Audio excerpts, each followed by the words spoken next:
Okay, Pierre-Luc Dubois.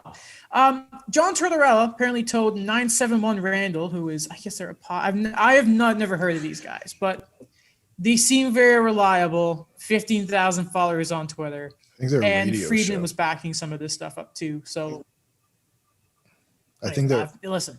I think they're. Friedman says something, that's what gets me. Okay. I don't know every local media outlet. But Okay. anyway, so Tortorella told these guys that Dubois spoke to the team before the season. This is in regard to his trade, right?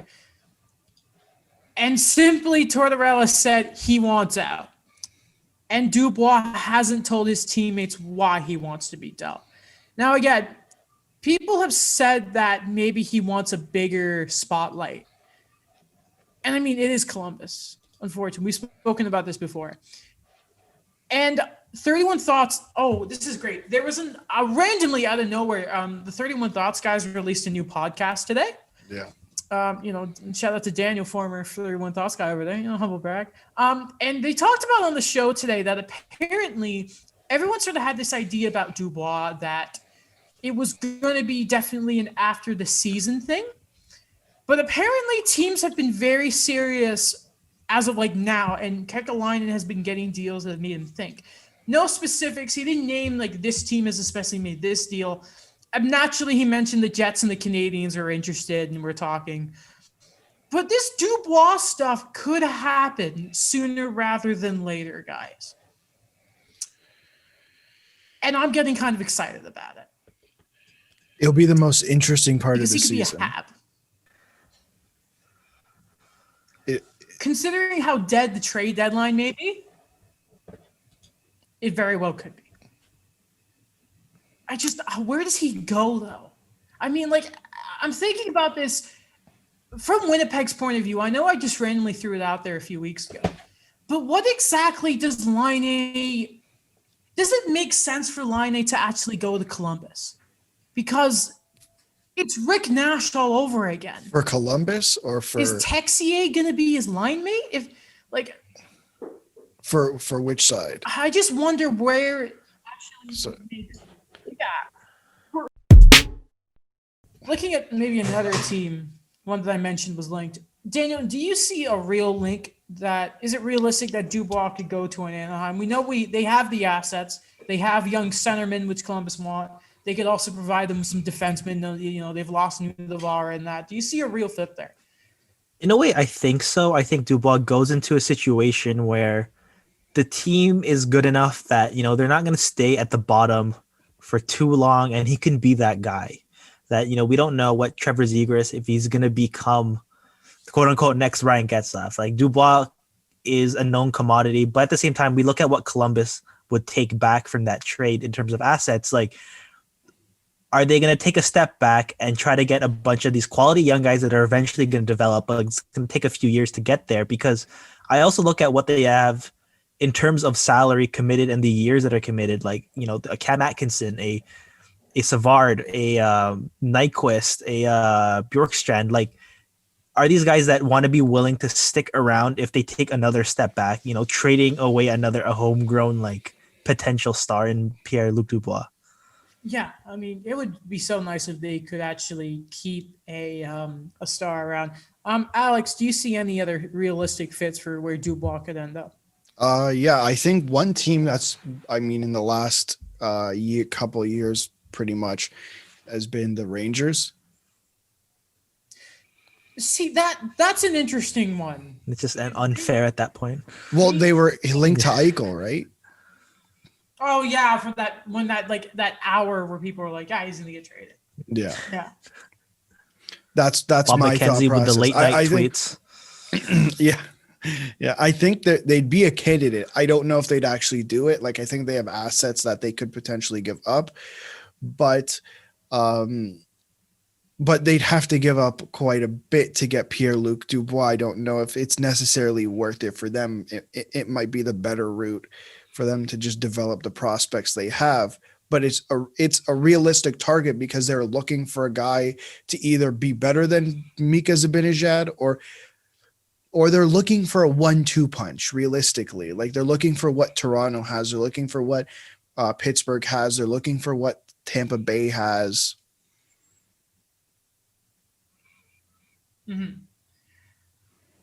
See, the two of you, one thread I'm kind of realizing here is the idea of, is there a prospect in our system that can turn into what Pierre-Luc Dubois already is? And what people have to be careful at is looking, sorry about that, is looking at his hockey DB page, because there's been years where he has been offensively, dynamite. But then you're going to look at maybe last year and realize, okay, where's that production? You have to remember the system he plays. But I think his playoff performances in the past have sort of reminded people of how good he is. So, like, just a note for people there.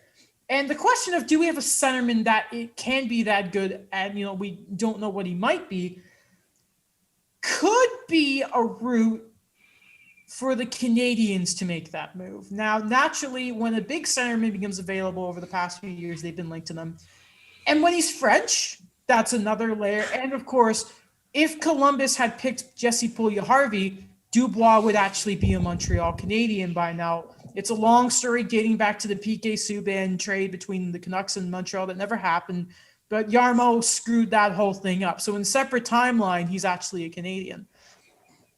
Now, naturally, if you are the Blue Jackets, the first thing you're saying is, I want Nick Suzuki. And then it's a question of, well, like, no. Is it? Yes, I think it How is. about, but listen, there's the perfect match sitting right in front of Jarmo Kekalainen. Jarmo Kekalainen's Finnish, right? Wouldn't it be perfect that he brought in Jesperi Kotkaniemi? I think right now, the first centerman you would ask for is Suzuki. Yeah. Now, if there is a scenario where they says, I want Suzuki, and it's like, no, then you say, all right, I want KK. Yeah. Because the difference is right now, and this would probably work in Columbus' advantage if they worked and waited this year, because then you all of a sudden see two storylines in Montreal. You see what Kotkaniemi has in maybe a year that isn't filled with injuries, and you see what ends up happening with the Philip Deneau situation. I am a lot more comfortable. And listen, if this trade does not happen and the Canadians go with their centerman right now, I'm okay with it. But if there is a deal to be done, I think it makes a lot more sense for the Canadians to say, all right, we'll send Kotkaniemi that way. Now, I don't think the Finnish thing is instantly that, because people seem to have this idea that Kekalainen, that's the allergic to Finns. And that goes back to the whole, like, Puljujarvi, I don't need him sort of thing. Or he just knew something that other people didn't. Yeah. It was a shock when he drafted. Again, at the time, that move didn't make sense, because it was, okay, we're getting a centerman, but he had only played center that half year in junior, did Dubois. It's amazing that he's this good. But then I wonder, like, where, because obviously the trade starts with, like, let's concoct a deal here. And something that Friedman mentioned today on 31 Thoughts was, if there is a trade and there is before everyone asks about cap implications, Columbus can add Dubinsky as LTIR because he's done. So that's a big cap situation. So you wouldn't have to worry about that. And of course, for security's sake, there is Dubois is an RFA at the end of this. Right. There makes sense here. You obviously start with a first round pick. You add the centerman. If they need a defenseman, the Canadian, obviously you're not touching Romanov, but I think this could happen. Bergevin, if you want extra picks, he's got picks. Right. Like, there's a route there. I think if there's a team that has assets and could really use Dubois, it is Montreal. Like, I don't know what, if my thought, like, when I look at, I said the Rangers, but when I look at the Rangers, what are you giving up of significance? Like, they have assets, but how many good assets do you have? Like, not good, great assets do you have? I think they have a lot of good assets. The younger guys that are starting to come up, but how many great assets do they have? That fit looking at centerman. Yeah. There's not really that guy. Now there are guys like Kravtsov. obviously great names in there, but of course, if we're talking about players, like good players that are at least forwards, Yeah. it's not going to happen because they're going to ask for Lafreniere. Because, I mean, who else even on their roster, like, besides, like, they're big guys, you're not trading Panera, and you're not going to ask for Kreider or Zibanejad, obviously. No. And I don't know if you would, even if you're Columbus, you would ask for a Capo Caco right now, but